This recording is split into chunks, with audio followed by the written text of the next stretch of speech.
राजस्थान कांग्रेस में जारी लड़ाई अब थम गई है। कांग्रेस आला कमान के साथ मीटिंग के बाद सचिन पायलट के तेवर थोड़े नरम पड़े हैं। सोमवार को सचिन पायलट ने सोनिया गांधी, राहुल गांधी और प्रियंका गांधी वाड्रा से मुलाकात की।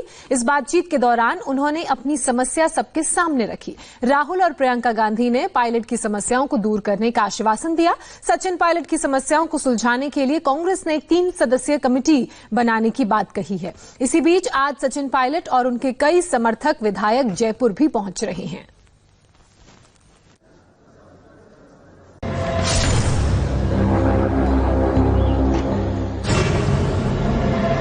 मैं धन्यवाद देना चाहता हूं प्रियंका जी का, जिन्होंने समय निकालकर आज हम सबसे बात करी, अलग अलग सब बातों को सुना और मुझे लगता है कि बहुत जल्द समस्या का समाधान होगा। ये बदली हुई तस्वीर राजस्थान के रण की है। जिस अशोक गहलोत सरकार से सचिन पायलट दो हाथ करने को तैयार थे, वही पायलट अब गहलोत के बनाए रनवे पर चलने को तैयार हो गए हैं। यानी राजस्थान की राजनीति में जारी हलचल पर अब पूर्ण विराम लगने वाला है। रूठे सचिन पायलट को मना लिया गया है। पार्टी पद देती है, पार्टी पद ले भी सकती है। मुझे पद की बहुत लालसा नहीं है, लेकिन मैं चाहता था जो मान सम्मान स्वाभिमान की बात हम लोगों ने करी थी वो बनी रहे। मुख्यमंत्री अशोक गहलोत से विवाद के बीच पहली बार मीडिया में आए सचिन पायलट के सुर बदले बदले नजर आए। गहलोत से नाराजगी तो नजर आ रही थी, लेकिन तेवर नरम थे। यानी तमाम शिकवा शिकायतों के बीच गहलोत वर्सेस पायलट की लड़ाई का समाधान हो गया। सचिन पायलट को वापस ट्रैक पर लाने में सबसे बड़ी भूमिका निभाई कांग्रेस महासचिव प्रियंका वाड्रा ने। मैं धन्यवाद देना चाहता हूं प्रियंका जी का, जिन्होंने समय निकालकर आज हम सबसे बात करी, अलग अलग सब बातों को सुना और मुझे लगता है कि बहुत जल्द समस्या का समाधान। दरअसल सचिन पायलट के लिए तमाम रास्ते बंद हो चुके थे। समय लंबा खींच रहा था, लिहाजा उन्होंने राहुल से मिलने का वक्त मांगा। राहुल और प्रियंका दोनों ने सचिन को समझाया। सचिन ने कहा उन्हें गांधी परिवार से कोई शिकायत नहीं, जो शिकायत है वो बस अशोक गहलोत से। इस मान मनौवल के बीच सचिन ने पार्टी के सामने कुछ शर्तें भी रखी हैं। इसमें उनके ऊपर से राजद्रोह का केस वापस लिया जाए, वो राजस्थान कांग्रेस के प्रदेश अध्यक्ष बने रहेंगे, सरकार के कार्यकाल के आखिरी साल उन्हें सीएम बनाया जाए। मैंने जो इशू उठाया था, चाहे वो देशद्रोह का मुकदमा एसओजी वाला हो या हमें काम करने का जो तरीका था उसमें जो आपत्तियां थी, उन सब के बारे में हमने बताया और मैंने शुरू से इस बात को कहा कि जो मुद्दे हैं वो सैद्धांतिक हैं और मुझे लगता था कि पार्टी के हित में उन बातों को उठाना बहुत जरूरी था। सचिन पायलट की शिकायतों की सुनवाई के लिए कांग्रेस 3 सदस्यीय कमेटी बनाएगी। पीटीआई के मुताबिक इस कमेटी में प्रियंका वाड्रा, अहमद पटेल, केसी वेणुगोपाल रहेंगे।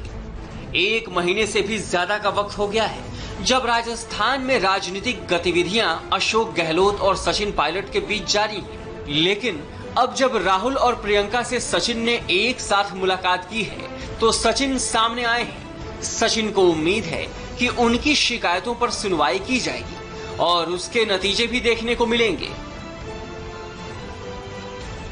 पार्टी पद देती है, पार्टी पद ले भी सकती है। मुझे पद की बहुत लालसा नहीं है, लेकिन मैं चाहता था जो मान सम्मान स्वाभिमान की बात हम लोगों ने करी थी वो बनी रहे। राजनीति में आज 18-20 साल से मैंने जो योगदान दिया है व्यक्तिगत रूप से पार्टी के प्रति, पार्टी भी बात को जानती है और हमने हमेशा कोशिश करी है कि जिन लोगों ने मेहनत कर इस सरकार का निर्माण किया है उन लोगों की हिस्सेदारी भागीदारी सुनिश्चित की जाए।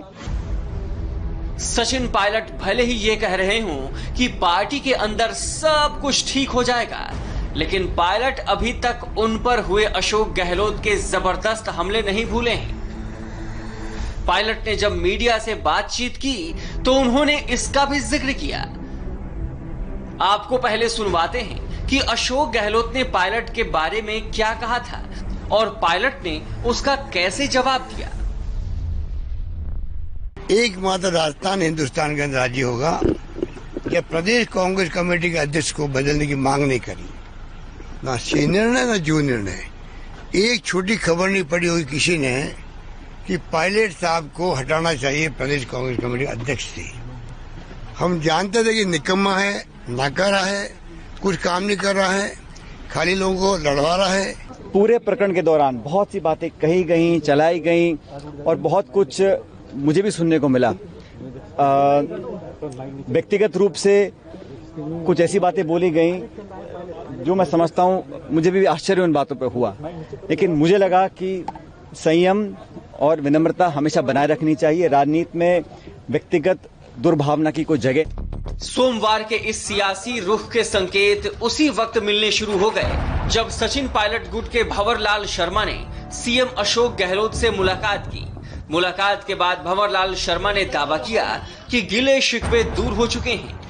ये वही भंवरलाल शर्मा हैं जिनकी सीडी आने के बाद उनकी गिरफ्तारी के लिए गहलोत की पुलिस दबिश दे रही थी। भंवरलाल शर्मा पर ही कांग्रेस विधायकों को तोड़ने का इल्जाम था। अशोक गहलोत से मेरी मुलाकात हुई और पार्टी एक साझा परिवार है और अशोक जी गहलोत के मुखिया है। परिवार में किसी व्यक्ति की नाराजगी होती है, कोई 1-2 टाइम खाना नहीं खाता, तो हमने 1 महीने अपनी नाराजगी प्रकट कर दी। अब वो नाराजगी हमारी सब दूर हो गई। पार्टी सामूहिक रह के अपना कार्यक्रम करेगी, जो वादा से किया पूरा करेगी। मेरे विकास कार्यों को लेकर कुछ शिकायत थी और निश्चित तौर से पूरी होगी। सचिन पायलट और उनके समर्थक विधायक आज जयपुर पहुंच रहे हैं। माना जा रहा है कि जयपुर में उनकी मुलाकात मुख्यमंत्री अशोक गहलोत से भी होगी। अब देखना होगा कि कांग्रेस आलाकमान के रुख पर अशोक गहलोत क्या सचिन पायलट को गले लगाते हैं। जयपुर से मनीष भट्टाचार्य के साथ दिल्ली से विजय लक्ष्मी की रिपोर्ट। तो वहीं कोझिकोड विमान हादसे में शहीद हुए कैप्टन दीपक साठे को महाराष्ट्र सरकार ने कैसे किया सल्यूट, बताएंगे आपको पूरी खबर इस छोटे से ब्रेक के बाद।